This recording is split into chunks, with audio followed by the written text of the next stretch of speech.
urban fiction author and best New York Times bestselling author, Brother Omar Tyree. My name is Donnie, and I'm Senior Manager of Adult and Multicultural Programs here at Houston Public Library. And joined with me is Ms. Andre Sampson. She's the former manager of the Johnson Neighborhood Library. And we're very pleased that you are joining us today, both in person and online. We thank you so much for watching us on our HoustonLibrary.org, HPL Facebook page. So thank you so much. Before we get started with this interview, we'll go ahead and start with the introduction. So we'll first read short biographies for both moderators as well as the author. So there'll be time for the conversation to begin. They'll go back and forth with questions, just having an interview, and we'll then transition to question and answer. So if you all have your questions available, just be ready. We'll go around and share the mic so you all can ask questions. And also, for those of you who are viewing us online, you will be able to ask questions as well. So just make sure you use the chat feature so that your question can be read aloud, and that way you can get it answered. So we'll go ahead and get started with the short bios. We'll introduce the moderators, and then we'll introduce Brother Omar Tyree, and we'll get started. Good afternoon, everyone. Moderators. The first one is Rob J. 10X, who's the event host and the culture curator. Rob J. is a dynamic, creative storyteller and cultural commentator with a passion for empowering communities through truth and history. A proud graduate of Florida A&M University, Rob has worn many hats, from acclaimed MC to thought-provoking podcast host. His musical journey has taken him across the globe, including performances on the Armed Forces Entertainment Tour, sharing messages rooted in purpose and authenticity. Guided by the personal mantra, "My allegiance is to the truth," Rob believes that the issues that disturb us most are often the very ones we're called to solve. This conviction led him, during the height of the pandemic, to co-found Gentleman's History Hour, a show and podcast dedicated to uncovering, preserving, and celebrating the complexities and triumphs of Black American history. Whether behind the mic or on the stage, Rob J. brings a powerful mix of insight, presence, and integrity to every conversation.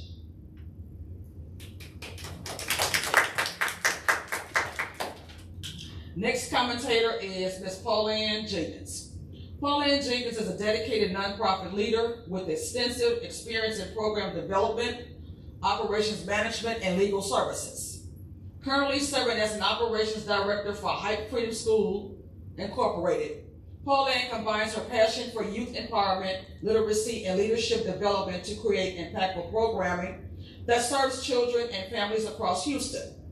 In addition to her nonprofit work, she is a wife, mother of 3, and the funny granny to 5 beautiful grandchildren. Pauline is committed to building strong and bold scholars who will be change makers in their communities.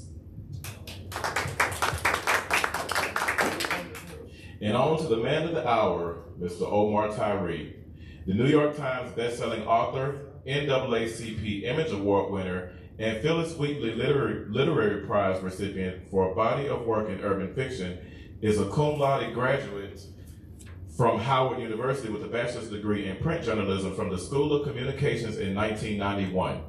He attended the University of Pittsburgh from 1987 to 1989 as a Phi Eta Sigma pharmacy major before transferring to the legendary HBCU in 1989. He also completed several summer courses at the Community College of Philadelphia in 1990. A 1987 graduate from Philadelphia's prestigious Central High School class of number 246, Tyree has now mastered all forms of writing, including hard news, op-ed, fiction, and nonfiction, children's books and business, autobiographies and short stories, songwriting, screenplays, stage plays, and technical. He's also an excellent lecturer who has been invited to speak at more than 80 American colleges and universities. His present and ongoing goals include the continuation of developing, writing, and publishing great literary content, while adapting and producing exceptional film, music, and educational events worldwide. Ladies and gentlemen, let's give it up for Mr. Omar Tyree. Okay. And from this point, we will go ahead and begin the conversation with Mr. Omar, Mr. Rob J. Tenex, and Ms. Pauline Jenkins. And in time, we will transition to Q&A. We'll let the conversation begin. Thank you. Sure. Hey, now it's a pleasure to meet you in person and to learn a lot about you as well. To be a writer, you know, the thing that always stood out about writing to me of all the art forms is the loneliest and darkest path to creation, right? You think if I'm recording a song, you got your friends there listening, you know, if you play an instrument, you have, you know, people that can check it out, but to write, it's just you and a blank sheet of paper, you know? And to me, I have the highest level of respect for writers as creators to anyone else because of that process. But it's one thing to have an idea, it's another thing to give yourself permission to actually do it and see. I believe you have to see yourself as something before you even have a chance to do it. So what fueled that belief in self to realize not only can I have a great idea, I can see it through completion and I can have an impact on culture. Yeah. You have to want to put the work out. So I tell people all the time when they're trying to be writers, you have to accept your own craziness.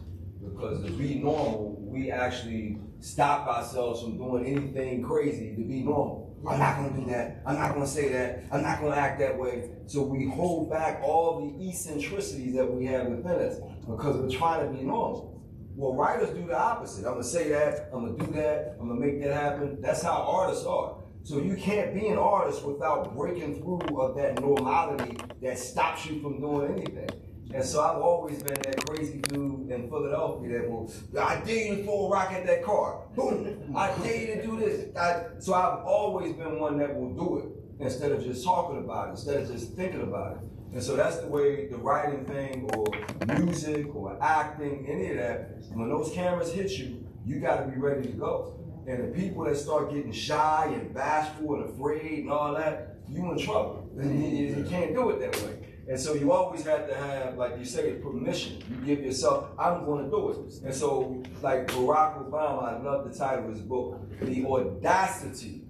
That first word is a power word. How dare you run for president? How dare you run for president? So Barack Obama, he came out and gave the audacity of hope.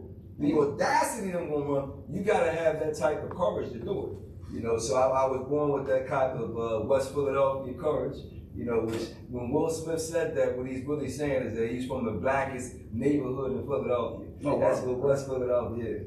And back then, when we was in the 70s growing up, West Philly was about 75% because we had a white enclave at the top of West Philadelphia. Then they all moved out. Now it's like 95% black in West Philadelphia.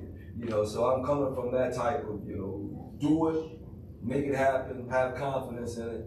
And so I've been doing that the whole day. You have to be that way with any artist, but that's how writers are. You know what you want to do, and you do it. Yeah. So do you have like periods of time when you're sitting and writing and you're like, man, I'm just going to pour it all out. I'm just going to put it all out there. But you kind of hold pieces back like, well, I don't know if I want people to know all my business. Do you ever have those periods of time like, man, maybe I should hold a little bit of that? Well, I'm not writing about my business. I'm writing about other people. And that happens all the time when people want to write autobiographies. I don't want to mess up my aunt. I don't want to talk about my husband. I don't want to talk about my cousin. Well, you can't do the book then. You're going to change the names or something. But that's why we do what we call fiction. And I call it faction because we're not writing about space invaders and aliens and stuff that we're writing about our people, stuff that really happens. We change the names, change the area, but it's concepts that we already understand. Because if you were reading something that didn't make any sense to you, why are you still reading it? So nobody's reading stuff that's way out the way. No, we know what we're reading. Yeah.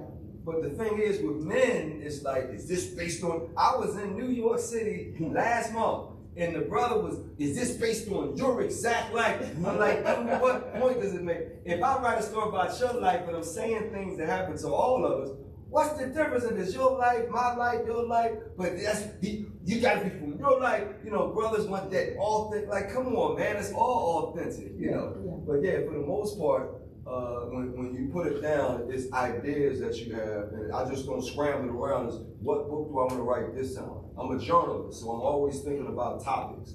So I'm not just throwing stuff out there. I say, that's a good topic. The floods of Houston. I'm going to write me a book about the floods of Houston, and then you create it from there. All right, in the flood, a man and a woman are trapped under the bridge or something like that. Then you keep rolling with it, but you have a topic, and then you bring all the things. Okay, they're not getting along, they're arguing, but then they learn how to, deal with each other. Then you're dealing with psychology. What is the psychology of this story?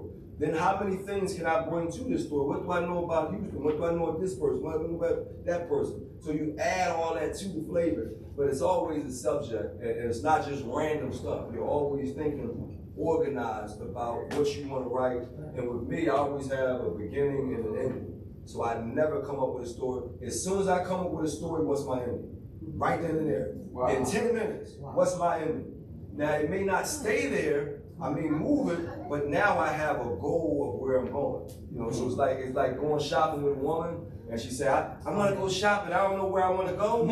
If she says she don't know where she want to go, that's going to be all day. But if she say I'm going to, Kruger, or I'm going to Walmart, I'm going to Target, and they like, all right. Then she say, I'm looking for a coat. Now you got it, you know what I mean? Like, now we know where we're going. Now we don't go. If she say, I don't know where I want to go, just go shopping with me, that's going to be 4 or 5 hours. So I tell people all the time, when you don't have an ending, you don't know where you're going. You get to be writing forever. So most writers that, do serial writing, or we write all the time, we have that ending, so we know exactly where we're going. We may change it, we may push it back, but we know where we're headed to. You had mentioned to a fiction, or as you call it, like faction. I think, I grew up with the, classic drill sergeant dad. Son, you need to read, and the books are always Naeem Akbar, Watching White Guys Have All the Fun, Think and Grow Rich. And I think in the community, a lot of times, especially with our young people, that's what we really impose on them, is the books that are the building blocks of, wisdom or principle. But how important is fiction, in literature, and really for young people coming up? Because I think we do overlook the importance of that a lot in our community. Yeah, I beat brothers up a lot with the whole word fiction. There's a brother named Nathan McCall who wrote a famous book called Makes Me Want to Holler. Yeah. Famous book. I wrote a fictional book called A Do Right Man. Now, do we have do right men in our community? Yeah. Yeah. So, but in the book, it's fiction, right? So I'm writing a book. So I went to Nathan McCall. We was at the same author event. I said, hey man, give me a blurb for this book, A Do Right Man. And he told me, I don't really read fiction like that. I was pissed. Me, I said, brother, this ain't fiction. I put fiction on it. You know what's do right man? So I got a little spicy with it. I put it up and it came out. And we was like in a group of guys, so he didn't say nothing then, but later on he's like, well, you a little upset? I was like, damn right I'm upset with you. I keep hearing this. I don't read fiction stuff, and I'm writing about the black man, the do-right man, the sister ain't writing about. I'm trying to defend us, brothers, and you talking about, and so we got past that. Later on, he tried to write a book of fiction. And he called me up like, Omar, I want to apologize to you, man. This fiction writing is hard as ever. I didn't understand it, But yeah, man, it was like that whole idea. This is what I want to tell brothers all the time. Everything starts with a thought. So every time you say you don't want to do fiction, which is created, this shirt is created. That bracelet is created. The microphone is created. So every time I hear a black man say, I'm not into fiction, that means you're not going to use your creative mind. That means you copied everything, everybody. You a customer for the rest of your life. Wow. This whole room was fiction. Cars was fiction. Airplanes was fiction. Everything was fiction until you make it happen. So every time I make something happen and the brother say, I ain't into fiction, I said, brother, that hip-hop stuff, that was fiction before you put it out, right? That movie you did was fiction before you put it together, right? So it pisses me off as a Philadelphia, and so I always jump on brothers. Stop saying that word. It's the creative arts, dude. It's fiction until you make it the facts. That's what it is. It was fiction, you going to college or going to moving somewhere else outside of Houston until you make it the facts. And so that's what I've been doing the whole time, defending the ability to create, because I'm like, we can't have the sisters doing all the creativity. And that's how it felt for me, like, because I was like the only dude writing books almost. I'm like, I'm defending us all the time because we not in the bookstore, we not writing. And then when Terry McMillan was out, I called it My Black Man Done Me Wrong books at that time. Think about that. So we had all these books of fiction where women were writing about bad choices of men. So if I didn't defend that in our fiction, we have no books that defend the brothers. So if an alien came down here and started reading all that, he would shoot all us black men immediately.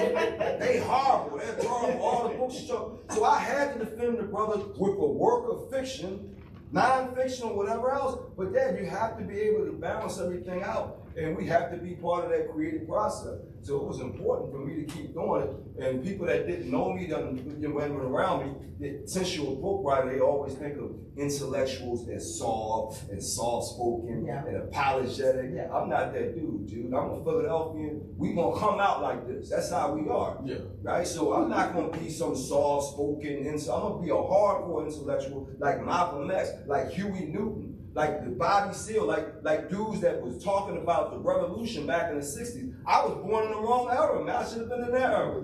Now everybody worried about their pocketbooks, not the revolution. So I still have that hardcore intelligent thing, you know what I mean? Where I'm not backing down from being a black man, a strong black man, and a smart black man. Because see, we brag about everything else that we do. I can be the best athlete, I can be the best dresser, I can be the best dancer. You brag about being smart? Oh, you think you better than somebody? Oh, you one of them black people? Oh, you think you... Yeah, whoa. We can brag about everything else. But I can't brag about getting A's in school. There's something wrong with it. That's crazy. And then you get all A's in school, you're not supposed to talk with this whole bravado I talk with, this hard, rough, I'm a dude from Philadelphia, and we all work like that, you know what I mean? But that don't mean I can't be an intellectual, you know what I mean? So, yeah, I mix it up a lot, people not used to that. But yeah, the whole fiction thing, it gets under my skin because you're constantly creating new stuff that we need to have. Okay? We wore all white American clothing in the 80s. And in the 90s, we started creating our own. You understand? Creating our own. That's what fiction is until you make it a fact. And so I got to keep, allowing brothers to understand that. Stop beating down fiction. Otherwise, you're a customer for everybody else's fiction. Because it's all created from your mind. Everything is created. Everything you touch today was created by somebody. It was fiction before it became fact. Y'all understand that? Yeah. All the clothes you got on, the glasses, everything you wearing was fiction. And so somebody made it fact. So I get tired of black men talking about, I don't read fiction. That means you're going to be a customer for your whole life if you ain't creating nothing. All right, great one. That's a great one. Sorry about the run, bro. The 90s was just a hot time for urban fiction. I mean, when it came out like gangbusters, and I was a super fan. So when I came into the library, and I'm like, man, Omar Tyree is coming here. Yeah. I was so excited. So I'm really excited. Number one, to meet you. And I read your books, and Fly Girl was one of the books that really stuck out to me because the way that you wrote about the characters, right? It was just so deep and so, you really built out the characters. Like the young lady in the book, it was just like somebody that you knew, right? And then the way that you made Victor a real person, right? So they talk about his life, and we all know a Victor. There's a Victor in everybody's family, right? But you made him seem so human. And so my question is, when you were writing the book and you were developing all the characters in the book, number one, were they based on people that you knew? And number two, did you know at the time you talked about you write with the end in mind that this book is going to roll into book number 2, number 3, number 4, and we're still going to be talking about it in 2025? Yeah. First off, how many people watch comedians on stage? Everybody's seen comedians. Comedians have what they call mimicking people, where they mimic your exact voice tone, mimic what you say, mimic your psyche. I do the same thing. So if I hear you speak with a Houston accent, I'm going to copy the accent, copy everything. So when I write a book, I know exactly how you speak, exactly what you do, exactly how you think. That's how I am. So it's not like I'm creating stuff. All I'm doing is emulating something that I'm around anyway, just like the comedians do.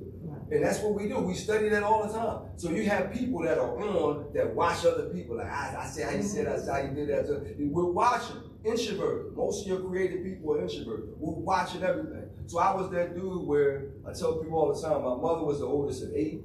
My father was the oldest of 4. So I had aunts and uncles that wasn't that much older than me. I had an uncle that was 2 years older than me. He hated me calling him uncle. Uncle Joe, stop calling me uncle. Man, you're making me feel old. Because he's 8 and I'm 6 and I'm calling him uncle. So when you're around that, what happens is I ended up being 6 and I got an aunt that's 11. We fighting over the TV. You know what I mean? Like, this is my aunt. So then when they become teenagers, I'm around them. They're doing stuff I typically wouldn't see, but that's my aunt. She raised me, around. So now I'm getting all these adult stories all the time. And in Philadelphia is a very crowded place. You know, so in Philadelphia, we have so many houses on one block. You got 500 people on your block. On your block, 500 people. That's a whole lot of stories, a whole lot of stuff going on. So my head is on a swivel watching this, and that. So when it comes time to writing books, I got so many different characters, so many different people, real life. This is not fiction. This is Philadelphia. You grow up in New York, Chicago, real people around you all the time. You grow up in LA right now, Mexicans are around you everywhere, right? Because I used to go to LA 20 years ago. The same neighborhoods I used to be in Crenshaw and Carson and Inglewood, like 90% Mexican now. And it used to be like at least 60% black. You know, so you see these changes, you pick up on them, then when it's time to write, you know it already. So it's not like I'm creating much of anything, I'm regurgitating what I already know, but then I'll bend it to tell my story. But it's the same characters, it's the same people. So everything I write is based on reality stuff. You know what I mean? And not stuff I'm making up. Yeah.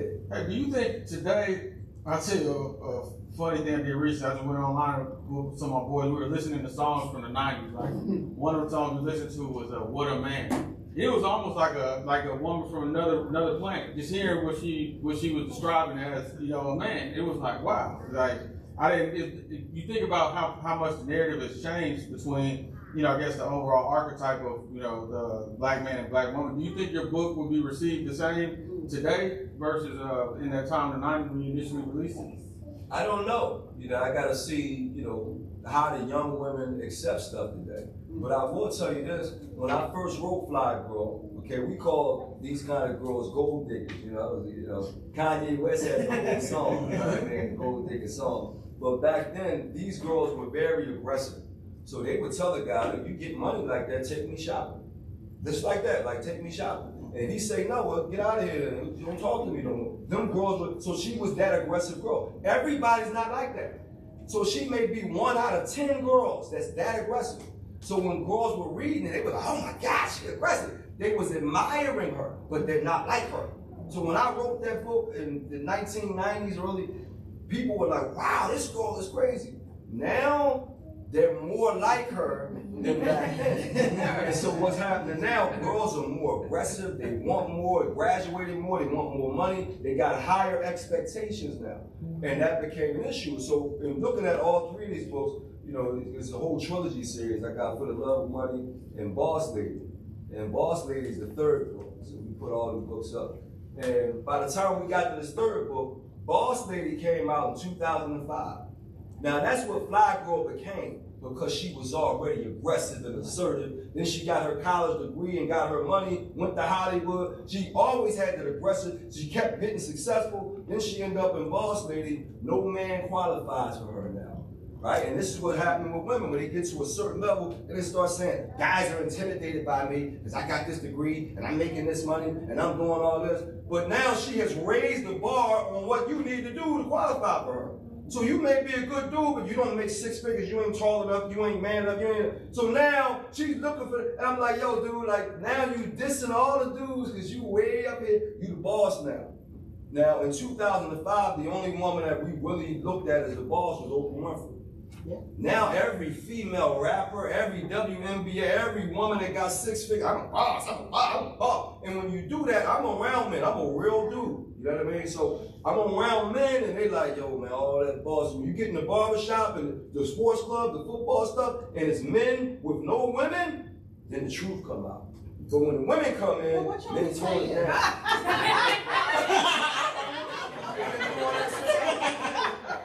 Tone it down. So what can you say in the barbershop? I mean, when it's just the guys around. I mean, the ladies want to know. You gonna tell them? The first thing you gotta ask, right? Because if a man is being raised to take care of his family, take care of his household, protect his woman, protect all that, we look at ourselves as the head. I've been raised that way. My mom married a 6'4", 230-pound, Overbrook High School monster. And he was the kind of man that said, if I tell you to take the trash out, I'm gonna tell you one time. I tell you again, I'm gonna put my size 13s up, you know, that kind of man. And I was already rough, and now he's like, I ain't raising no punks, I ain't been, that kind, when you have that kind, you already the heavy. Now you're hearing a woman talking about, I'm the boss, you're like, you're not bosses, like, and that's the problem. I'm gonna do this right now. Will Smith and Jada Pinkett. That's the problem. Jada Pinkett is such a boss that she's constantly attacking. It's like, yo, dude, you not gonna make Will less than Will Smith. He's always going. So they got this battle. He needs a different kind of woman. Pamela Washington, Denzel. You don't see her battling with Denzel. She edifies him, pushes him up. She don't try to compete with Denzel. And she was an actor bigger than him, and she talks about that. But when Denzel went, she was like, let him do what he do. I love him as my husband. Jada Pinkett is constantly throwing shots at him. When you do that to a man, you see what happens. It's ridiculous. And so right now you're looking at men that's watching that like, yo, what's going on with our women? All this whole, now you hear women divorcing guys. And they come out and say, I can do better. But do you think part of it is, and being a strong woman, right? I don't consider myself an aggressive woman. Right. I consider myself a strong woman. Right. But I'm a strong woman because I've had to be a strong woman. Right. And I think for a lot of women, we're not strong and aggressive because we want to be. Right. We're strong and aggressive because we've had to be in that role, right? So I think that for this generation of men, it's really being able to accept and see that part and really being able to maybe find the soft part of her, because we don't want to have to be these strong, aggressive women all the time. Mm-hmm. I mean, really, and I think some people can agree with me, you really want to put it down. It's exhausting. Right. To be honest, really. It's a burden that you really was not prepared to have to carry. Like, we grew up, especially me, and like, of being a woman of a certain age, you have these dreams of having that husband that's gonna come home from work, he's gonna take care of all the bills, he's gonna, but no, the reality of it is now it takes two incomes, right? She got that 6-figure income, she got to make it, right? For us to make it, right? So, what is your response to that? Number one, do you think society is making women have to be more like that because we really don't want to be? Or is it more, man, social media and the messaging in bringing up women that are these strong, aggressive women? I wrote a book called Single Mom in Chicago, where the sister had 2 boys from 2 relationships that didn't go well. And of course, by the time her boys were teenagers, she had spent all this time being mom and dad. So when that, she's dating a new dude, and he's like, yo, you gotta put all that, stuff, you know what I mean? Like, come back to being a woman. Immediately I understood that. My mother had to do the same thing. My mother, again, was the oldest at 8, first to go to college, first to get a house at 26, before she hooked up with my stepfather. So she made more money than him. Could have been the boss of him. But she understood that I was such a boy, I need a real man for my son, because this dude was already ramrod, So she didn't try to, get some softer dude. No, but again, my mother was born in 1950.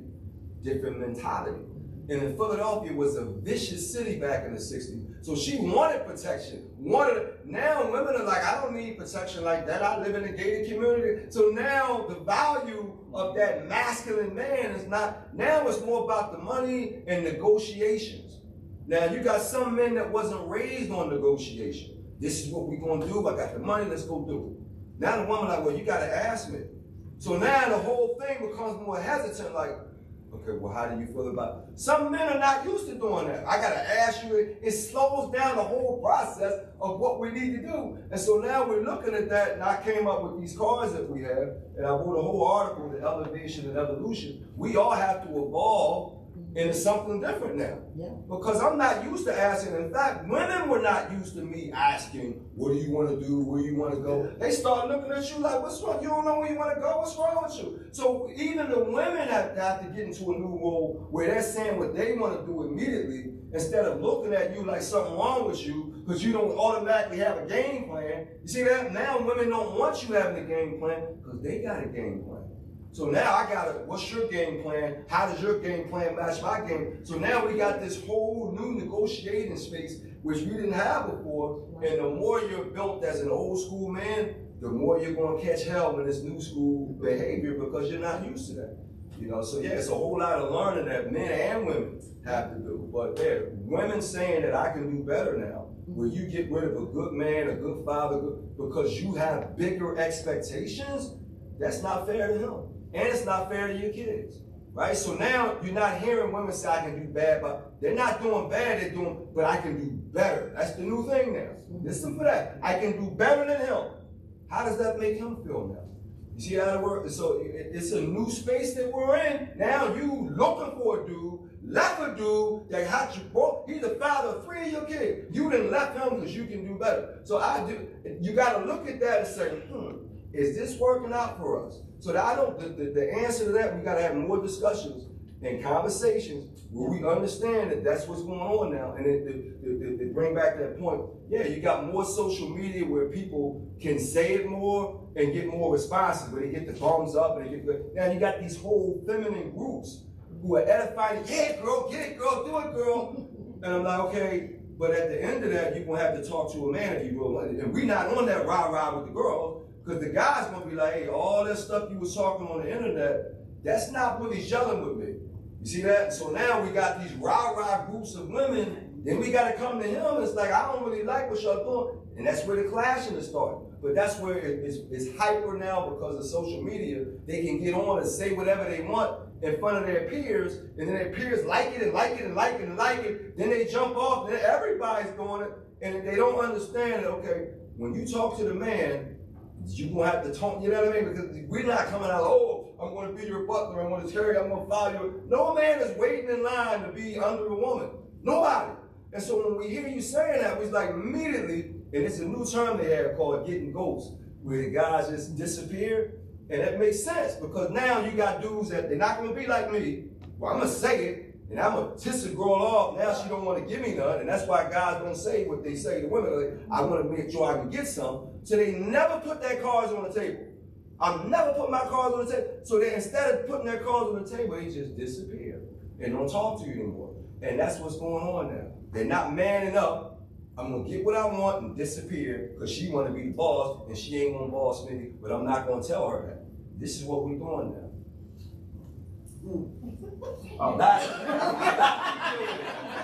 That was a lot. That was a lot. But do you think, as we're talking about compromise and evolution, right? So we're probably pretty close to the same generation as you, right?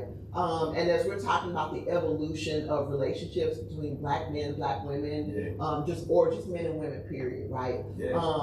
Where do you think the compromise and the evolution happens, right? Because if we're going to be here, because we gotta be here, right? Because like you said, men getting ghosts, right? We gotta be here, right? And then there's men that still that think and believe, you know, what you just said. Where do we meet in the middle for the compromise, right? First of all, you have to know what's out there. That's why I started, the 3 levels of energy. Because the middle level, if you guys all had that card, the middle level is the green. Those are the most negotiable men.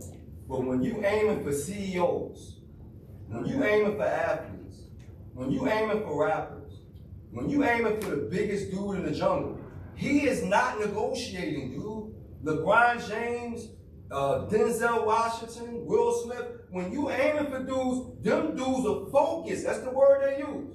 I'm not stopping my focus for nobody. So a woman has to understand that. Now, I often bring up Malcolm X and Martin Luther King. They both had wives. They both had 5 young children. And both of them, whenever they left the house, the white knew he can die today.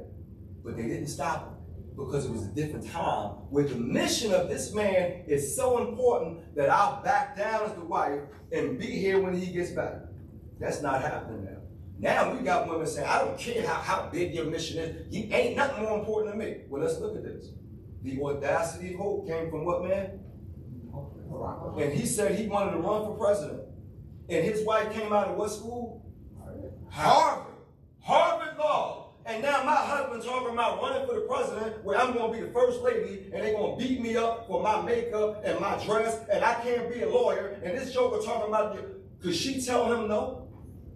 You not running for president? Imagine what that would have done for black people. He got 8 years. He could have got 12 again and let him get 12. We'd have voted for him again. But this is what I'm talking about. When you have a man of mission, when Barack said, I want to run for president, what you going to do? Tell him, I don't want you running for president. And that actually happened. Another president or candidate, Colin Powell, his wife shut it down. He was on the Republican side. I don't know if you remember that. I remember that.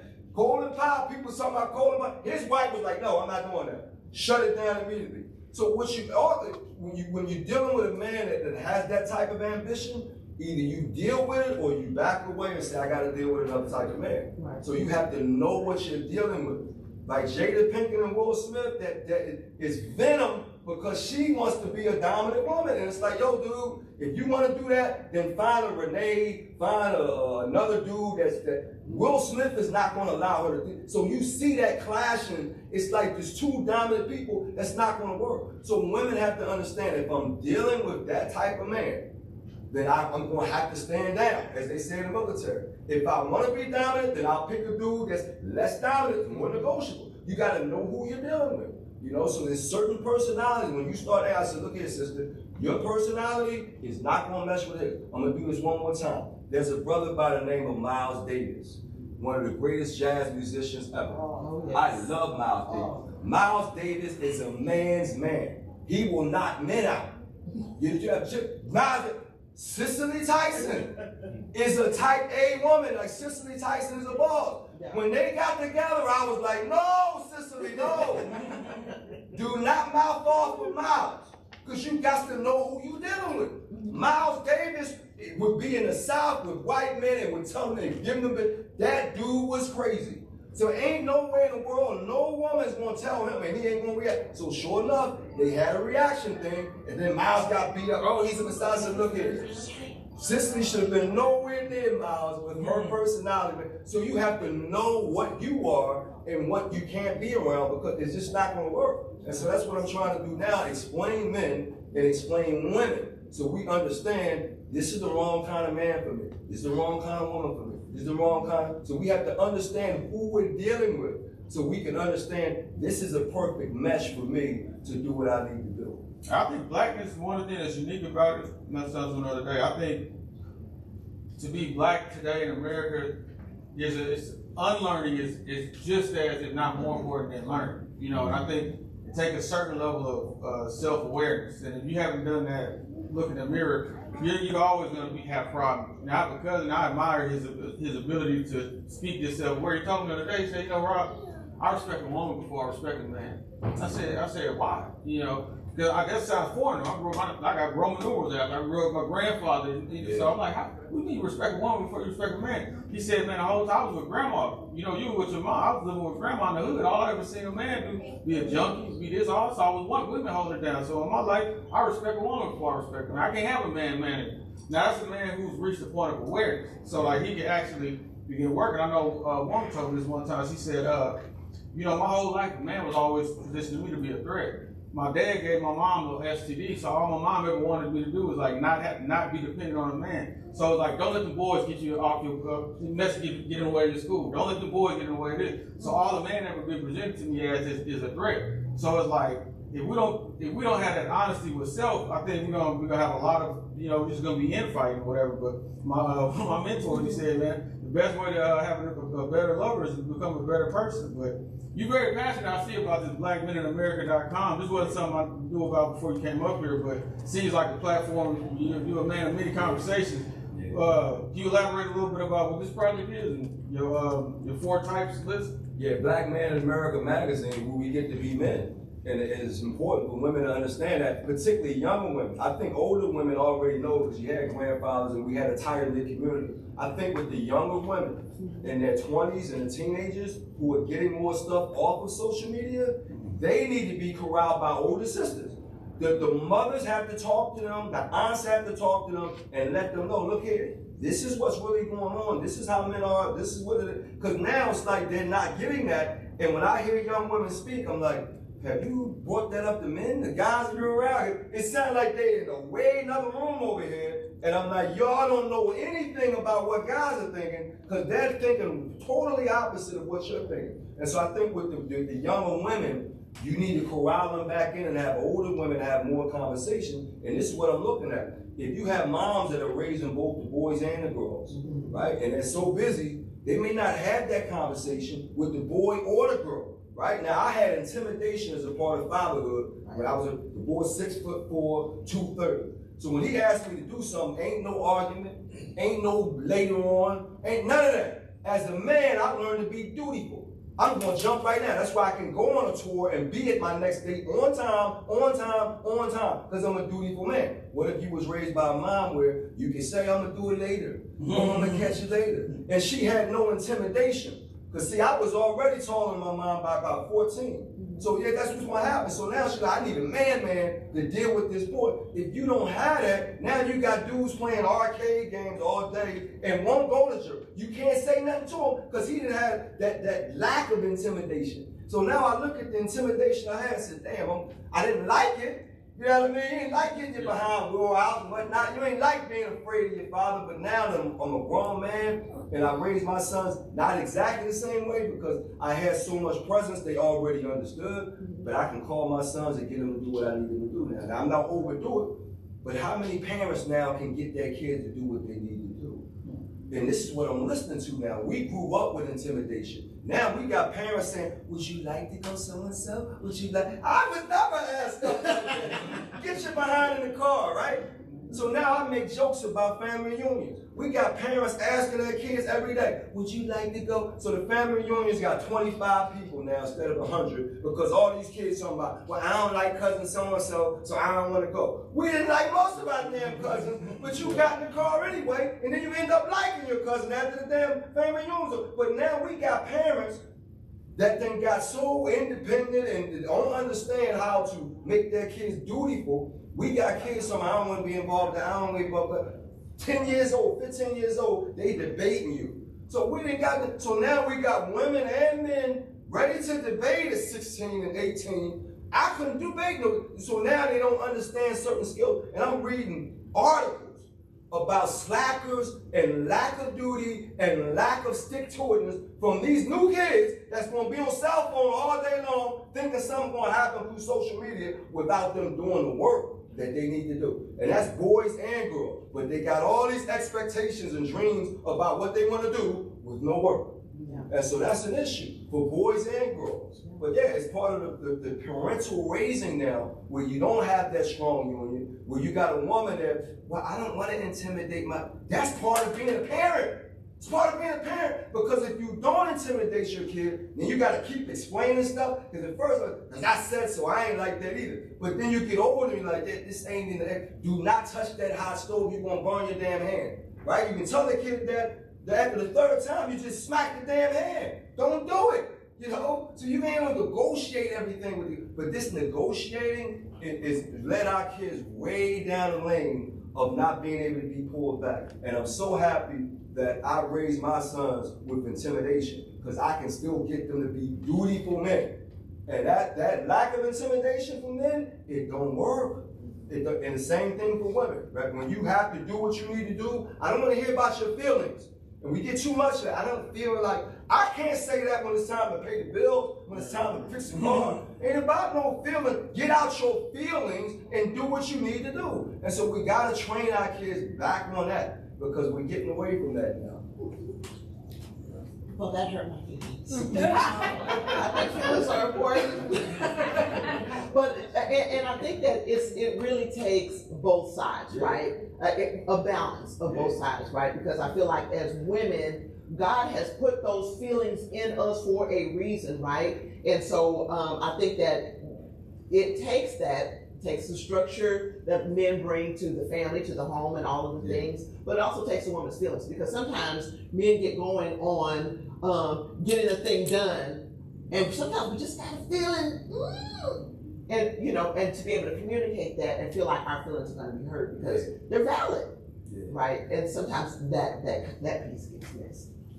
Hey, speaking of, you brought up your sons, like what, you know, I was the whole adage, are writers born or made, or what are they like? Do they pick up their pen? Do they try to write stories, or are they? My sons? Yeah, your sons. Yeah, my youngest son is a rapper, so he's writing his behind. Oh, for real? Is he nice? And then my oldest son is a sports writer. So Oh, wow, okay. I didn't influence either one of them. That's how they end up, they went into those fields of their own. I didn't influence them, but both of them guys are writers, very analytical, and then, masculine. They both sports fanatics, play all the sports, and that's why my oldest son is covering sports, and then my youngest son was running track, and he started having hamstring issues, and then he went to rap music. But it's still competitive. Rap is very competitive, and he's thinking about memorizing his rhymes and how he delivers, and he's pretty good at it. Griotnoy, Griotnoy, his name is Kanoy, so he's put Noy. I call myself the urban griot. He grabbed that too. Okay. And griot was a storyteller, so he understands that he's a storyteller in the African tradition. A lot of people don't use that word, but it's still the same word. But yeah, both my sons are writers. But I didn't influence, I guess I did because I'm a writer, but I didn't tell them be a writer, but I never did that. Yeah. Oh, nice. And I can hear when you talk about your father too. I can hear the backbone in the story you tell about yourself, even like just the way that you affirm yourself. And I'm a firm believer. I tell friends all the time, there's nothing more gangster than growing up with a dad just give you a backbone, coach you, and a virtuous mother that you adore. The thing is, when they say iron sharpens iron, it's like I had two strong ones, because now the skin of the people of this new, somebody talked about me on social media, and they're in California. I'm like, you in Houston, talking in California, but the skin has gotten so soft now. Yeah. And I'm from Philadelphia as a tough man. So it's like the stuff I'll say and do, I'm like, I gotta back away from. They can't take it. For real, they can't take it. Yeah. So if you remember that thing on Few Good Men, you can't handle the truth. It's classic, dude. Like now I feel like a Neanderthal for real. Like I've been raised with iron, with a big man, and they haven't. And so their form of reference is like they're nowhere near me. You know what I mean? Like I'm like, dude, I'm rugged and violent. They like, I haven't been raised that way. I don't understand that. And I'm like, wow. So now I gotta soften my approach. I gotta calm down. I gotta, be more smooth, because I wasn't raised with, that feather thing. I was raised with the stab, with the bat. And they don't know how to take that. So I gotta keep pulling myself back, like, Omar, calm down, they can't take that. Calm down, they can't. And we say that a lot when we get to be older men, because we more locked in our ways and we know stuff. Omar, you can't say that, you can't. So the stuff I can get away with at 25, you can't get away with at 56. Let me ask you this, like in the transition, we talked about Fly Girl and a film adaptation and that journey. Now, that journey, you can't necessarily just devote your way through and hand out flyers. It requires you to trust somebody. It requires you to allow someone else the space to do that. Is that a challenge for you to be in a situation where you can't just take everything 100% in your own hands? You have to be dependent on it. The challenge is money. The challenge is money. Here's what happens. Okay, the Omar Tyree name, we immediately started. Omar Tyree got money. So now, where you were doing an internship for somebody for free, now you charging me for everything. Okay. So now I'm looking at that and say, okay, if you're gonna charge me, let me see how good your work is. Mm-hmm. But now they won't argue that point. No, you're gonna pay me, then still. No, I gotta see what your work is, you're gonna charge me. So then we get stuck at that point, and then the people that can really do the work, they charge you more. And they're not even going to negotiate with you. Wow. So you in that awkward space of, okay, can I see you do the work before I pay? Because even with PR people, they want their retainer, whether they guarantee the interviews or not. Mm-hmm. So it's that hard thing of trying to build a team, and then you're looking at the team, and everybody on the team wants to be paid before they bring anything to the table. They ain't give me no money yet. You ain't gonna. So I always tell people, give me the deal and get paid off the deal. Oh no, because I'm doing work already to get the deal. Well, if you don't have faith in giving me the deal, I don't have faith in giving you the money then. So that's the drama. But here's what happens. When you're a rapper or a musician or an actor and you got more money, the pot of money is bigger. Mm-hmm. Now you got more money to pay more, and you got more people. But right now I'm having to do that where I have to get bigger negotiators for Hollywood and for sponsorship deals and all that. But now they look at me and say, oh, that's book money. That's down here. That ain't sexy enough.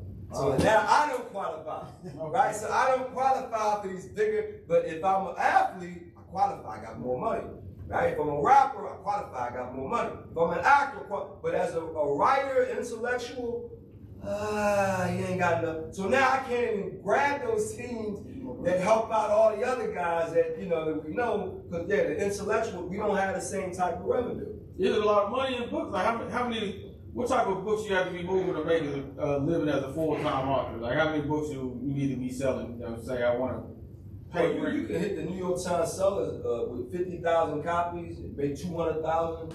But athletes are getting 50 million now, brother. Like you getting 20 million. They coming out of college getting 20 million. Million. He talking about thousands. So what happens is when you have people that represent you, they only get a percentage. So 10% of $1 million is 100,000.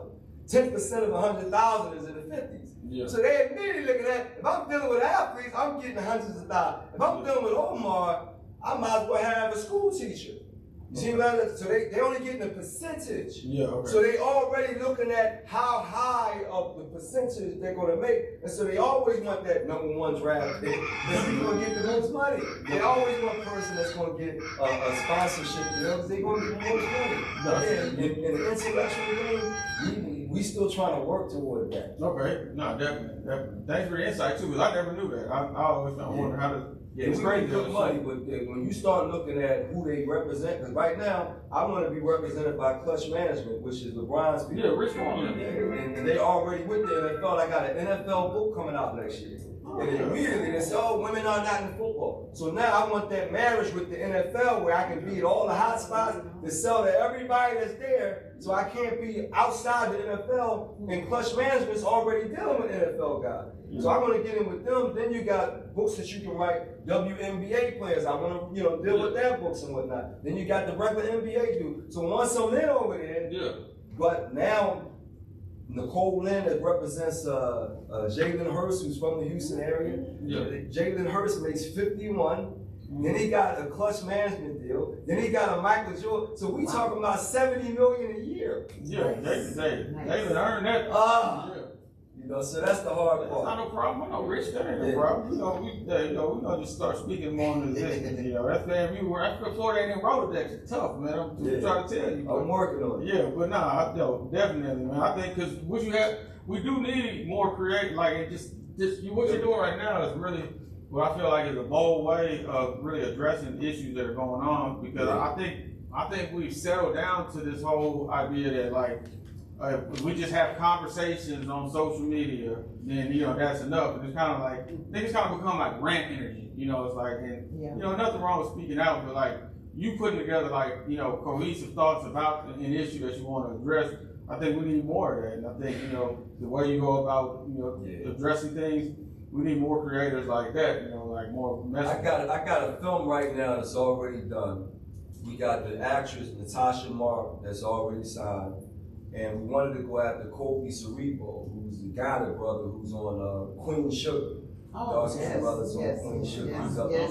Yes. And it stopped there because we didn't have the money yet. So I had a casting agent, know who I am, excited about it. She was already making phone calls, other people getting excited. She said, Omar, I cannot go after Kobe unless you got the money, because you already know it's going to mess her up. You ain't got the money. His people going to be like, why are you coming to us when you ain't got the money? You know how this thing works. So now I'm stuck. The screenplay is done. We got the momentum. Stuck without the money. I'm calling around trying to find the money. Right? And so we got all these people doing films and all this kind of, man, it's hard, man, because they looking at their project, my project, right? Everybody's individual. I look at Street for it. I would look at Street for it. They're doing a whole bunch of things with credits and everything. That's why 50 Cent just moved the studio there. Apparently they make it real, they're real easy tax credit wise for films and things of that nature. Shreveport? Yeah. But we gotta set up for Louisville. In Shreveport, if 50 Cent down there, you probably got 50,000 applications, and I'll be 50,001. But you're Omar Tyree, though. You're trying to figure out how you can jump in front of that line.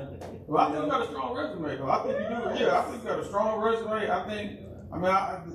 I seen people do more with a lot less as far as in the film side, but who didn't have resumes that were nowhere close to that. I mean, I think, you know, definitely, yeah, that's coming. You working on it. Yeah, you know, that's gonna happen. Next time we sit down, we're having a conversation like this, I think we'll be talking about one of your films. Like, I genuinely believe that. That's I'm working on it. So if we were to have a Fly Girl movie today, like you had all the money, all the things, everything was lined up, who would play the main character? Yara Shahidi.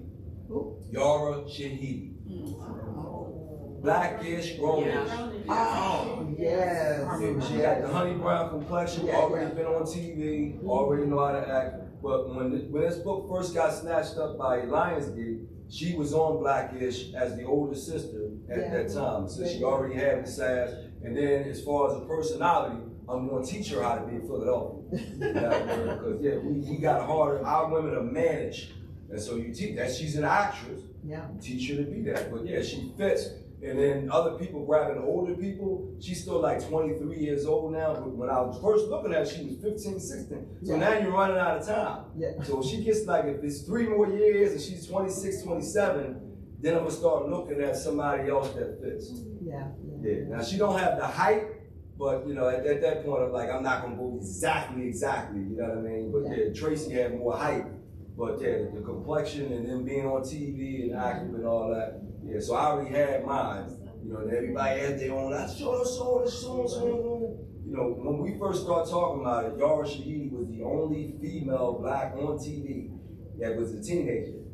We had nobody on TV, so I was like, she can play the role, you know. Hey, speaking of Florida, what was Howard like? I mean, y'all. Howard University? Yeah, what was that like, being a Bison? When I first got to Howard, it was 1989. And they had a brother by the name of Grateful Edmonds, who was the king of illegal pharmaceuticals, okay? Street trafficking. And DC was vicious. I'm talking about, they was driving these 300 ZXs, Nissans, and 280s. The drug dealers sitting down low and everything. What's up, Shorty? What's up, John? What's up, Joe? And them drugs was everywhere. But if you wasn't selling drugs, you was cool. Yeah. Then the girls had these crazy hairstyles, $100 hair. The money was crazy down in DC. And girls were asking you, what you driving, shorty? Let me find out you driving. You ain't driving. So they asking you what you driving. Like, what? Wow. Dude, the money was sky high. And then, again, the masculinity, that was right before NWA already come out. Snoop Dogg had not come out yet. Mm-hmm. So there was the whole West Coast gangster. Dude, it was gang. So at the whole campus, represented drug dealing, and we said academic school, but I think most Def said it, the hip hop culture will represent whatever is represented at that time. Mm-hmm. So that was like at the end of the 80s, dude, that's where New Jack City and all that stuff, we was crazy with drugs, dude, so it was like Howard University was vicious like every other place at that time. Wow. And Puffy was there at that time. You know, we both the same age, so he was there throwing parties. It wasn't the crazy parties they talking about now. It was at hotels and stuff where we in the lobby and stuff. So, but he always been throwing parties. And DC was off the chain. It was the 1980s, dude. And we had that West Coast gangster and the East Coast gangster and the down South gangster and Chicago, drill music, and it was crazy, dude. Yeah. So now it's toned down a lot. And then people can go different ways, but it was very hardcore masculine when I went to Howard. So my personality fits Howard in '89. It don't fit Howard now. A lot of stuff changed now. A lot of stuff changed now. But when I was in school in the late '80s, dude, it was vicious. Everywhere was vicious. But that was just the culture back in the '80s, man. Like, we came right off the drug culture. You know what I mean? The essays and everybody was drug. You know what I mean? Because we know we wasn't bringing the drugs in there, so that's what all that cartel stuff. The '80s, brother. The '80s, this era right here was the most materialistic era ever. Wow. Ever. You know, they had material bros, Madonna material, the 80s, dude. Yeah. We had Gloria Vanderbilt, Latifah Wade, Jordache, Ozzy, Neil Style, all kind of stuff, Gazelli's, and everything cost money. And we was buying up everything. But yeah, that was the culture. That's the first answer I've ever heard when someone describe Howard. I've never heard Howard describe the way in my life. But shout out to the angle. So that's what that broke that book from. And so even now, if they trying to do a movie, they be talking, oh, we want to, make it contemporary. And I'm like, we can't make it this generation is nowhere near as fly as we were. So now you watch women wore a lot of layers. So they would have a skirt and a blouse and a perfume. They wore layers. Now what they do is sexy, it's lit. So they'll wear one layer, breast out, behind out, no jewelry, no accessories. Our girls had that, they would have layers, multiple, and you understood, like, if I talk to her, I gotta have my game right, my money right. So the layers that she wore basically protected her from knuckleheads. Because you already knew that if she dimed out like that, my game gotta be ready. Yeah. But then if you just gonna have cleavage and, butt her, every dude, like, I can get her, so it's different. Our girls have more protection because you already knew you can't step to that girl that got $800 worth of stuff for with weekend. You already knew that. So they had a lot of protection. Like when a fly girl walk in, if you didn't have that, you like, man, you just watched it. So they ain't get bothered. You knew already, like, I ain't got the game for her, I'm just gonna watch it. Yeah. You got a lot to say. Well, you haven't embraced like podcasting? Or, back then, right now? Right now, we can hear what's on your mind. I want to make movies, man. I don't want to be talking about podcasting. But I think, what's his name? Shannon Sharp with that Shake thing. Yeah. And he didn't got in trouble recently. He got knocked off the daggone network with his Shake thing. And, but again, you have to get interviews that are on that level. You know what I mean? Otherwise, you'll be doing it for fun or doing it for. And I don't want to. That's not my passion. Not for you. My passion is filmmaking and storytelling, not being on podcasts. Now I can jump on your podcast for a couple shows. Me doing it all. No, that's not my passion because if it's not getting the audience I want, you're like, okay, Omar, keep building. I'm like, yo, I've been building for 3 months, man. Like, you know what I mean? And it's not my passion. Yeah, no. You feel me? So if you can't build on something that ain't even your passion. Now with movies, I built with that for years. You know what I mean? But that's my passion. So yeah, the podcast thing, go ahead and talk your talk, man. I got 2 dudes, Gilly and Wallow out of Philadelphia. Oh yeah, I love that. They even running the daggone podcast. Us Philadelphians, guys. And them dudes is vicious. Man, you talking about now, Wallow was more toned down. But Gilly is that alpha male, man. It's like, I don't know how we can even deal with Gilly. But you see him so much now, you got used to it. Yeah. You know what I mean? But that's the kind of male I'm talking about where I'm going for me, I'm doing me, I don't care what's, you know what I mean? Like in your face with it. And women typically don't see them dudes because he's going to tone it down and get around the ring. But when you're in the barbershop, they like all guns are blazing with masculinity. Yeah, but do you think guys are more masculine around other guys, and then like when they get with a woman, they're different. They totally they're totally different. So they really tell you what you want to hear, but that is really lying. So we all lying, and then. So you're saying men are lying? They just.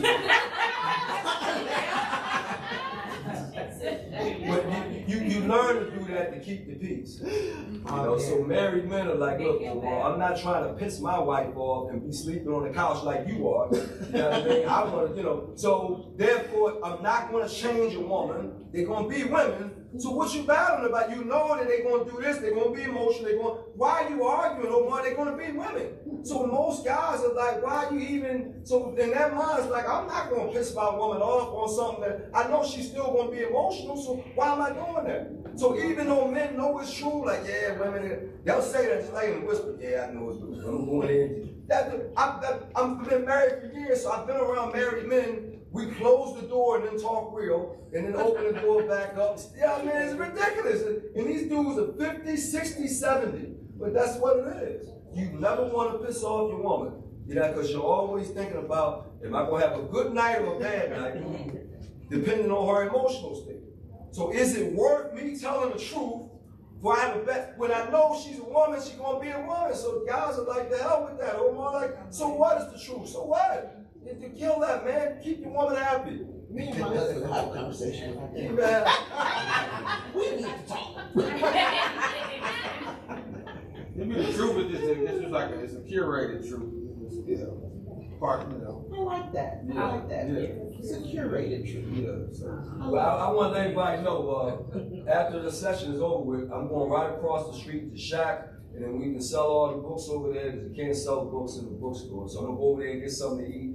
Then all these books are $20 each, and we'll sign and take pictures. You can take pictures here too. I want everybody to know that. Right across the street, I already talked to them. They got a nice little section over there. Because I said, I got all these books with me. Yeah, so the library, we're going to have a great talk, but we go right across the street to the shack and sell books and get them signed up. We'll make sure everybody know that. Okay, you got more questions or questions? Anyone has questions? I scare people to death.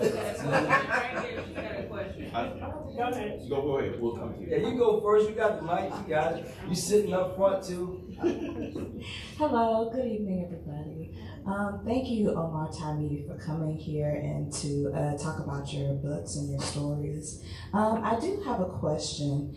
Have you ever thought about starting from the ground, relating to like stage plays, like David E. Talbert, or like who's another one, Jacarius Johnson? Maybe if you started from the ground up, then you can make the money that you want to relating to going to filmmaking. Stage play people have contacted me for years, and realistically, you have to be like Tyler Perry with the stage plays. You gotta direct them, act in them, because otherwise you're not gonna make the money. It was crazy. They wanted to use my book content and then tell me you can sell books at the show. But then they're gonna pay all the actors, they're gonna pay the director, they're gonna pay, and they got like 2% left over for me. But the whole concept is created for me. I'm like, that's not working, dude. Like, I'm getting 2%, but you're gonna get Morris Chestnut $20,000? Well, Morris Chestnut, he's gonna bring on, yeah, but you don't have no content without me. You're gonna have to break me off with something. Give me 5,000. Oh, well, we don't do that. It's not where our budget. So what I learned is that you have to be in the middle of all of that. You got to be safe. And then you have promoters that are in line with you that do a lot of promoting and marketing. So really, Tyler Perry, they don't say it. He still has the promoters that back all the money. It's not all his money. They don't talk about it. It's beautiful. But you got promoters that promote radio, that promote television, spend a lot of money for stage plays, because now you're talking about doing 2 and 3 and 4 shows on a weekend and packing 1,000 people in there.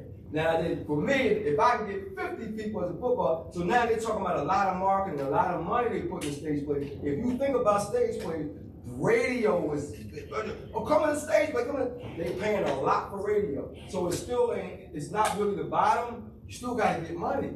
And it wasn't making sense, like, you gonna use my stuff and I get paid the least amount. You know what I mean? I'm like, that don't work. So realistically, you're not gonna see that many books turned into stage, because it don't make sense for us authors. Everybody's getting paid for us. That don't make no sense. You know Tyler Perry ain't letting you do that. That's why he's in the middle of everything. Directed by, starring, produced, promoted, because he's gonna get all them paychecks. But if I'm not doing all of that, and I'm not interested, that you can't get all them paychecks, and it's hard to do, because now they look at the work, they don't even want to stick to the work. Stage plays are more dramatic. So now it's about drama. They're gonna make all my stuff way more dramatic. Now you get out of the realm of authenticity and reality. And that's how a lot of Tyler Perry's movies are. They're way dramatic. And you like, calm down, man, tone it down. But that's from the stage play, where you only got like 3 sets. So they have to be dramatic. And then you got this big, they got microphones, so they talking loud and everything. It's a different medium. Now I did write a stage play. We did 3 shows. But again, now you have to court the promoters, and then what's this, jazz this up, put this in, they dictate this. So you really ain't start from the bottom. It ain't the bottom, because you got to get all that money to make sure you can promote it to people day in and day out to get them in there. Because you don't want to have an audience of 50 people where you renting out a theater. Oh, you got to have some people. That's a lot of work. So I hear what you're saying about that. Ain't the bottom. That's a lot of work, getting people to come in there and pay $30, $40 to see a stage play. Yeah. Hey, how are y'all doing? You probably said it already, but how long have you been writing? I like writing? that hat, by the way. I like that. How long have you been writing? Okay, I didn't hear that. How long have you been writing? How long have I been writing? Mm-hmm. Oh, wow, that's good. My freshman year in college was 1987. And I started writing letters home to Philadelphia from Pittsburgh. I went to the University of Pittsburgh. In fact, Pittsburgh helped me in the first book, the Fly Boy, it's the second book actually. Pittsburgh helped me because Pittsburgh, both in the state of Pennsylvania, us Philadelphians are the dominant force. So you go out to Pittsburgh and we like, I'm from Philly. And like, oh, you in Philadelphia. You know, like you the big dog. It's like Houston people going to some other part of Texas that ain't the big dog. And you like, I'm from Houston. So when that happened, I'm thinking about all the lingo that we had in Philadelphia that they didn't have in Pittsburgh. Yeah, so that emphasized us, right? Then I was more Philadelphia, writing letters home, and then it was like, yo, man, you got all, because now I wanted to extra show my extra Philadelphian, and so it helped me out that I was in Pittsburgh, because I understood how Philadelphian I was, where if I had written stuff in Philadelphia, maybe I wouldn't have went to that extent. But when I'm in Pittsburgh, I'm like, let me show them we take this different, we do this different, and it really amplified everything. But yeah, freshman year, 18 years old, 1987, so that's almost 40 years now, 38 years, you know what I mean, writing stuff with all the lingo, all the psychology, all the exactness of how everybody speaks. You know, so I come down to Houston and I hear some words, I'm gonna pick, I just left New Orleans, everything is baby. Hey baby, what you doing, baby? How you doing, baby? Everything is baby in New Orleans. Whoa there, you know what I mean? True that. You know, so you gotta pick up the lingo on how people speak. And I'm right next to New York, and they got a daggone dictionary, you know what I mean? You know, mad, crazy, live, all that crazy. You know, so yeah, you pick up on the lingo, and I've been writing for years. It was verbal first. I was a verbal storyteller, then I started writing at the college level. And where do you get your, I guess, your thought when you get ready to write a book? Like, what do you? Yeah, still in there. You gotta hold that mic. When you get ready to write, like, what are your, the thought process and stuff behind what you're trying to create and what you're trying to bring as far as the book and stuff? Like, what? You probably heard it better than me. Oh, he said he starts off and then he as soon as he has the idea, within 10 minutes he needs to be able to know how the story ends. And then figures, oh, you should have heard the question better than you.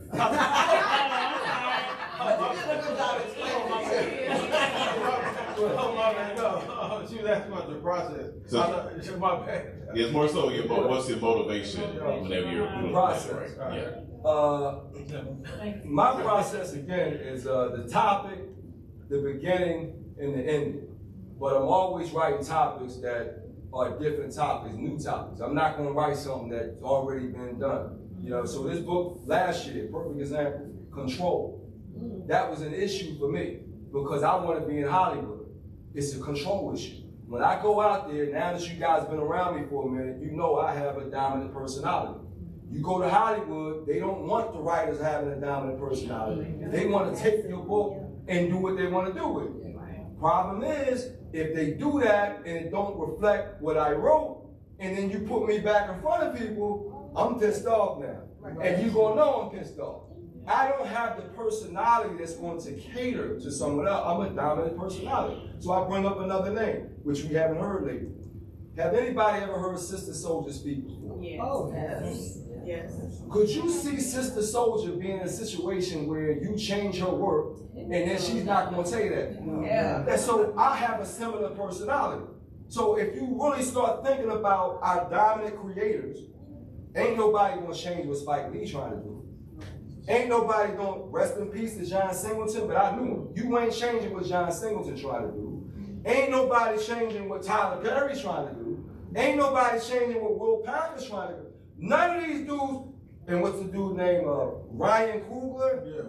Ain't nobody, he told Disney and Marvel, if I can't shoot Black Panther with my team the way I want it, then y'all can keep that. And he got that movie and they got part 2. So you gotta understand, creative people, when we have confidence in what we're doing, you're not changing what I'm doing. But I went out to Hollywood and they want to push you out the way. I'm like, ain't no way in the world, man, you push me out the way. So they start calling you difficult. He's not easy to deal with. He's difficult. Because you trying to protect, right, your art and not be in a position where I'm apologizing to my people for somebody else did when I told them not to do it. So it's going to take me longer. It's going to take more, discipline. I have to find outside money to make it happen because I want to be able to stand on my 2 feet and talk to you eye to eye and not make a whole bunch of excuses when we do any project. And so again, this book here became important for me because control was an issue right now. Everybody wants control over everything, the man and the woman. Women want more control over their lives and their careers now. If you can't give me the life I want, I'm gonna go get my own life. And that's what's going on now, because now social media is making everything attainable. So everybody wants control. You give a daggone kid a cell phone at 8, by the time they're 12, they're in control freak with their cell phone. Because you didn't give it to them, it's my audience, it's my followers, it's my phone, and now you're taking it from them as a punishment, right? Give me that daggone cell phone, because they control that cell phone. So that was a topic that I wanted to write about. So I'm always writing about things that appeal to me, that are new. And Kanye West, he's the control thing. He always talking about they don't control me, they control the song. You need to control your own mouth, Kanye. You just lost 300 million. You need to control who you're dealing with. Now you got a woman that's trying to get half this, and she only known for what, 3 years? Like, you got to be kidding me. So this is the control thing I wrote about because it's a topic that's important. So I always grab topics, and then I look at what characters fit this topic. So I have a psychologist, and she got 6 clients in Atlanta because they all trying to do extra stuff in Atlanta, and they all want control in Atlanta because they all think they're doing something in Atlanta, and they come from all other places all over the country to go to Atlanta and have control over some type of entrepreneurship. A lot of them don't, but they trying to. So yeah, that's where it's based, but that's how I'm always looking at topics that move me, topics that are current, topics that, are important for the people. And control is a big issue right now. It is. Definitely. It is. Any other questions? Any questions from the online? Got another one. Thank you.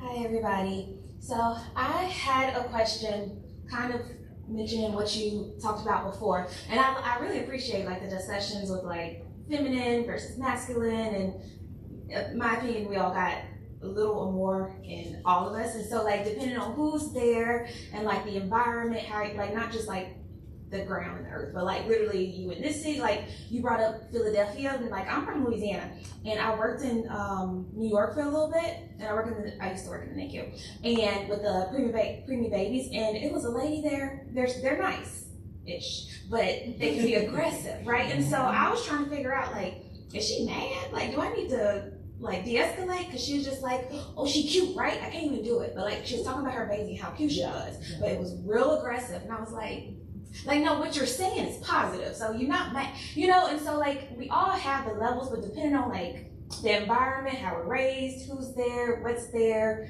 if we move towns, move states, the years change, and the people, we change now, the same, and I always say I'm the middle generation where I had that, so when these books, I was young teenager, I probably shouldn't have been reading, but actually no, I appreciate it, I learned things, so I'm in the middle generation where I had some of the old, but also I'm still with the new, and people are different. So women now are not necessarily the same as they were then. And you say okay, I did my research and everything, and so I gotta say the baby and whoa there and all that kind of stuff. And it makes me think do you put in do you talk to women when you're doing usually when men write books from a female point of view, it's sore thumbs. I can tell okay, a man wrote this, but it's okay. I ignore it because everything else is good.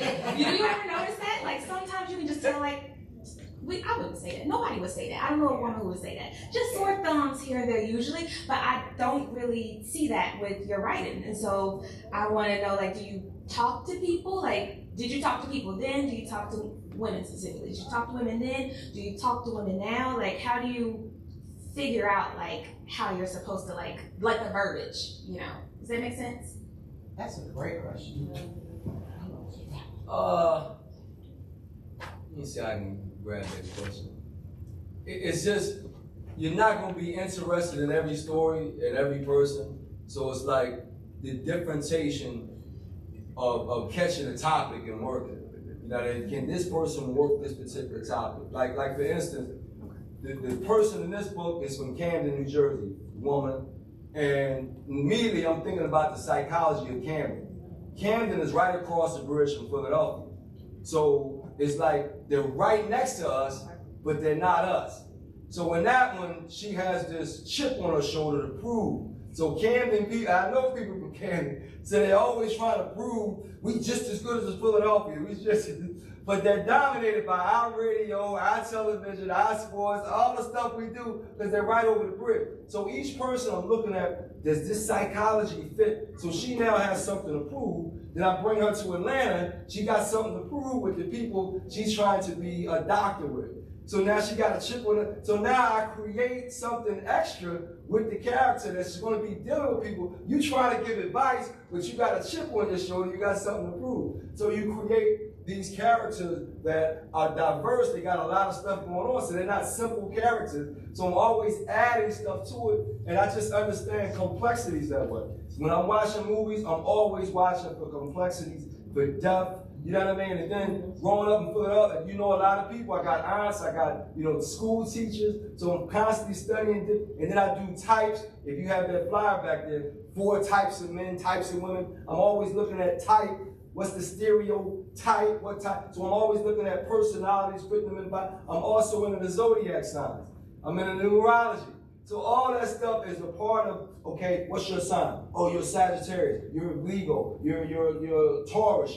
So I'm looking at, then we're looking at times of the days and where you live. Are you from the South? Or are you from the North? You know, that kind of, how tall are you? You know what I mean? Are you light-skinned or dark? There's so many different psychological, platforms that I can grab to utilize and work. So I use all of that. I got A's in psychology and sociology.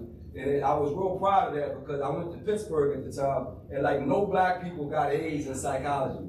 And so they was like, Omar got an A, he got an A in psychology. But I use that every day now. This book is it's a psychological thriller, and it should have had that on the line, but they took it off because they wanted to be ambiguous. I'm like, no, tell them what it is. And every time I say that, people, that's a psychological thriller. Yeah, I'm going in that Stephen King lane because it's all mental. Control is mental. We got to control ourselves. Somebody need to control that. Somebody need to control Donald Trump. Control his mouth. Control his actions. Control. And so, this is something that's very psychological. So, it's a greater process. I do it fast, but it's so much that I like about humans and so many different characters and different styles of humans and types of humans that I immediately, I just feel it. You know what I mean? It's a feeling with what the person says, and then you build that character, and then once you find out and what you know, you put all of it in the character to create something that, reverberates with a lot of people and makes sense.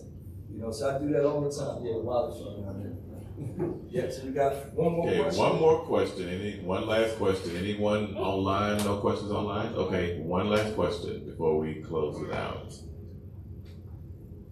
We got another one. Well, again, you guys want to grab the books right across the street to the shack, and we'll go ahead and take some more pictures over there too. You got it.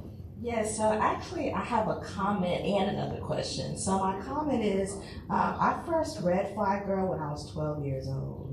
And so I grew up in the suburbs. So the middle school I went to, all the black girls were interested in reading Fly Girl because we thought the main character, Tracy, was so fascinating because we never knew a Tracy. Most of the black girls in my neighborhood were taught to be submissive. And so when we read about Tracy, we were interested. We loved Fly Girl because it introduced us to a different environment, to a different way of experiencing Black life. And so obviously Black life is not monolingual, right? It's very diverse. So when we read about Tracy and what she was going through during the late 80s, early 90s, we were interested, and we loved the language, we loved the characters, we loved the situations in Fly Girl. So that's why Fly Girl was so popular for Black girls, back in the early 2013, 2014, like mid-2000s. And the question I have is also, have you thought about teaching creative writing classes at community colleges or universities to help inspire more young people and to be more exposed to young people by teaching? Right. I actually came up with the idea of the urban studies of Omar Tyree. I have so many books, 20-something books that are all on specific topics. And again, the younger people are not reading, you know what I mean, the way we think they should be reading. So I've dealt with so many different topics. New Orleans poverty with Leslie, you know what I mean, single mom, black on black love with Sweet St. Louis, you know, the Hollywood gang for the love of money, the sex gang, what they want. I responded to Zane in the Sexual Revolution. You know, so it's so many with Diary of a Groupie, women preying on guys that got money. You know what I mean? So it's like I wrote so many different topics that reverberate with what we're going through in the community. I said, look, I need to have a course, not just teaching college, but have a course that's, you know, universal, where they pick up and they can pick 5 or 6 books to read on it, and then I can do a video prompter or something, show up as a special guest. But I'm putting that in order right now because I have so many books that dealt with so many topics that we need to deal with. You know what I mean? So yeah, even with the fly girl aggression, that's what I was saying earlier. So yeah, she came in after we said that. Fly girl was very aggressive, and it was way more aggressive than a lot of people were used to. But that's what I was used to coming out of Philadelphia. That's how the fly girl was. Her girlfriends wasn't like that, but she was like that. But you got to read her mother. Her mother was aggressive, and her mother, the first chapter in that book, the mother was the chosen one to move up the Mount area. And I understand how to feel. Imagine you got 3 sisters, and your big sister's the chosen one to get married to some doctor dude. She already has a mentality. She gonna pass that down to her child. So Tracy was privileged in that way, and a lot of people miss that. In the first chapter, she's the privileged girl with the 6-year-old birthday that moved on up. And I moved up, so I understand that. You know, so yeah, she was very aggressive, but you know, what I'm doing now, I want to be able to teach a lot of different topics that we went through. And yeah, so the urban studies of Omar Tyree, I'm gonna keep pitching that to try to get it on the college campuses. Because yeah, we got a lot of content that these kids are not reading, and I think that they should be immersed in black content so they understand who they are before they move forward. At one point, people were saying we are post-racial America, and I'm like, nah, we ain't never gonna be post-racial anything. As long as you brown, you better make sure you understand how you bring brown, what's your history. So even when I hear that, I can't talk about my grandma, my grandpa, because you know what I mean, they brown people. And all of a sudden, we don't have race anymore. I'm like, nah, I ain't going for that. Yeah. You know, but this is what we started hearing years ago because people don't want to talk about race, they don't want to deal with race. I don't care what the president's doing, we all have a culture, we all have a history that includes our color. So I understand this whole, you know, diversity. I get that, but we still brown people with different complexions, different histories, different social, and I understand that all these issues that I wrote about, I want all of us to understand and deal with, because I wasn't just creating fiction, it's faction. Yeah. All the stuff is based on what we're going through. Yeah. Thank you guys. All right, let's once again get up for the panel. Thank you. This is a wonderful conversation. If you all did not know, Omar and I, we have been wanting to plan we planned to visit last year, but unfortunately, Hurricane Burrow rolled through this thing, and we had to cancel. Y'all remember, right? We had to cancel it. It's like, so many people were like, why? So we just, the city was recovering. It was so much going on, and Omar was on his way here. It's like, oh God.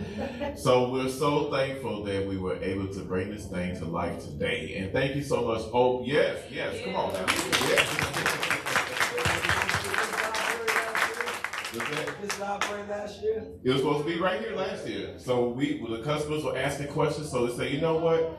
We come in here. We owe you that. You all were excited about it, so we're just glad that you all were able to come and thankful that you all joined us online. So Omar, we thank you for all that you do for our culture and for this country, sharing your creativity and reminding us that it is important to consider fiction.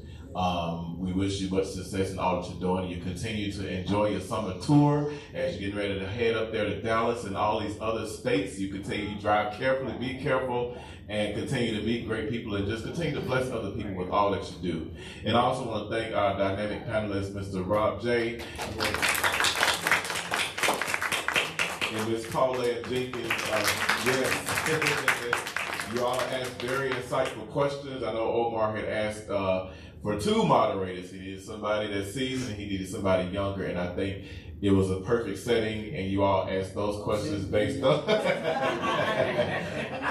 I was listening, I'm like, okay, they answered the right questions based on the season. So thank you, and for all of you for your wonderful questions. Before we close out, I'm going to ask the new manager of Johnson Library to come up. Before we do that, as Omar mentioned, I know you all have an engagement across the street, but before you do that, we are inviting you if you would like to take a photo op with Omar. It's going to be a touch and go process. We don't want stuff to close. Touch and go is going to ask you to stop and pose. I don't know if you have a book. If you want to be personalized, you can do that there, or if you want to do it across the street, you can do that. So it'll be a touch and go. But I once again want to thank you all for all that you do and continue to support our programs. At this time, I'm going to ask Ms. Shantae Mott to close us out. Thank you, Donnie. Hi, guys. I am the manager of the Johnson Library location, and we want to again thank Mr. Omar, Tyree, and also our 2 moderators for coming out. I hope you guys enjoyed it, and we really do hope to bring y'all more programs like this in the future. I just want to let y'all know, if y'all haven't done so already, please sign up for a library card, and don't forget to sign up you and the whole family for a summer reading program. It's for everybody, kids, adults, teens. Sign up, everybody. We got prizes for the whole family. We have more events at the Johnson Library, so if you would, please grab a calendar before you head out. And also, if you're interested, we do have a program here tomorrow at 11 a.m. Crocodile Encounters. They're going to bring some animals out for the kids and everybody to enjoy. So please come back and see us, and bring all your friends, cousins, brothers, sisters, everybody. We're trying to have a packed house, but I appreciate all of y'all for